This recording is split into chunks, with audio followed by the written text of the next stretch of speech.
ওনার নামটা আমি একটু আবার পড়ছি।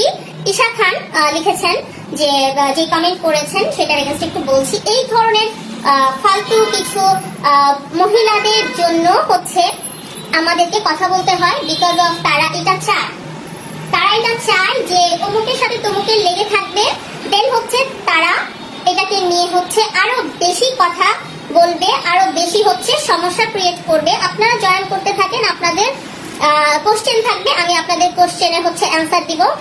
আমি তো কোনো কিছু মিথ্যা বলিনি, সো কোনো সমস্যা নেই, জয়েন করতে থাকেন। আপনার লাইভের জন্য ওয়েট করছিলাম। Thank you, nice collection, thank you, সুন্দর লাগছে তামান্না আপু, থ্যাংক ইউ। মুক্তাজ আপু হাই, সব ঠিক আছে, থ্যাংক ইউ। হাই জ্যোতি আপু, কেমন আছো? অনেক সুন্দর শাড়িটা, দারুণ একটা শাড়ি আজকে পরেছি আপু।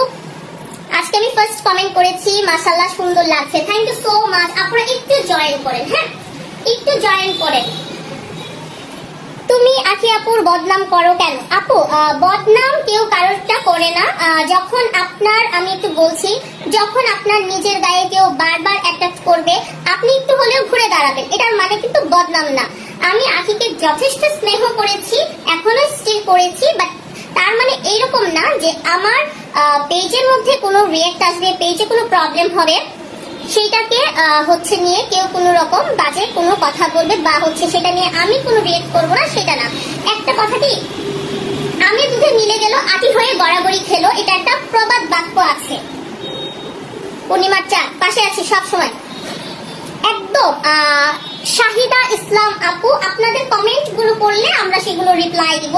আমি রিপ্লাই দিলে আপনাদের মনে হবে যে আল্লাহ, মুন আপু কেন রিপ্লাই দিল, কাশফাস কালেকশন কেন বলছে, কথা বলার প্রয়োজন নাই।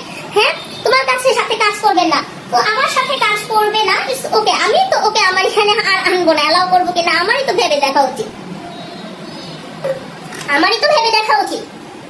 যার জন্য হচ্ছে আমার পেজের বদনাম হয়, তাকে নিয়ে আমি কাজ করব কি না করব সেটা ডেফিনেটলি আমার ডিসিশন, তাই না? বাট সে স্টিল আমার সাথে চুক্তিবদ্ধ আছে 1 ইয়ারের।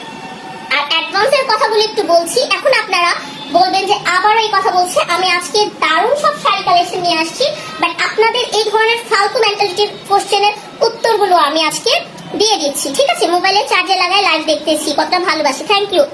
কেমন আছো? তোমাকে অনেক ভালো লাগে, রান্নাঘর থেকে দেখছি। তিশাকে দিয়ে কাজ করো আপু, আমি স্টিল নাও, আমি তিশাকে দিয়ে কাজ করানোর জন্য কিছু করিনি। ভিউ ব্যবসা করে আমার ডলার কামানোর কোনো ইচ্ছা নাই। হ্যাঁ, ফার্স্ট অফ অল ভিউ, এই যে আখিকে দিয়ে ভিউ কামাইছেন, আখিকে ছুঁড়ে ফেলে দিচ্ছেন, এটা বললে আপনি বলবেন ভুল। প্রথমত হচ্ছে আখি একটা কথা কালকে বলেছে যে আমাকে সবাই আগে থেকে চিনতো, অবশ্যই ওকে সবাই আগে থেকে চিনতো, ওকে সবাই ছোট সতীন হিসাবে চিনে, এবং হচ্ছে ওরা হচ্ছে ব্লগার হিসাবে বা যেটা ওদের প্রিভিয়াস একটা লাইফ স্টাইল ছিল সেই হিসাবে চিনতো। এটা কখনোই আপনারা অস্বীকার করবেন, কিন্তু অনেকে অস্বীকার করবে না। কাশফিয়াস কালেকশনে ও হচ্ছে অ্যাজ এ ব্র্যান্ড প্রমোটার হিসাবে চিহ্নিত হয়েছে, ওকে কেউ হচ্ছে বাজেভাবে চিহ্নিত করেনি। আর কাশফিয়াস কালেকশনের পরে ও সব বেটার কাজগুলো পেয়েছে, এটাও অস্বীকার করার কিছু না। খুব বড় ধরনের যদি আমরা বলি যে খুব বেস্ট পজিশনে আছে আমাদের বারিশা হক আপু।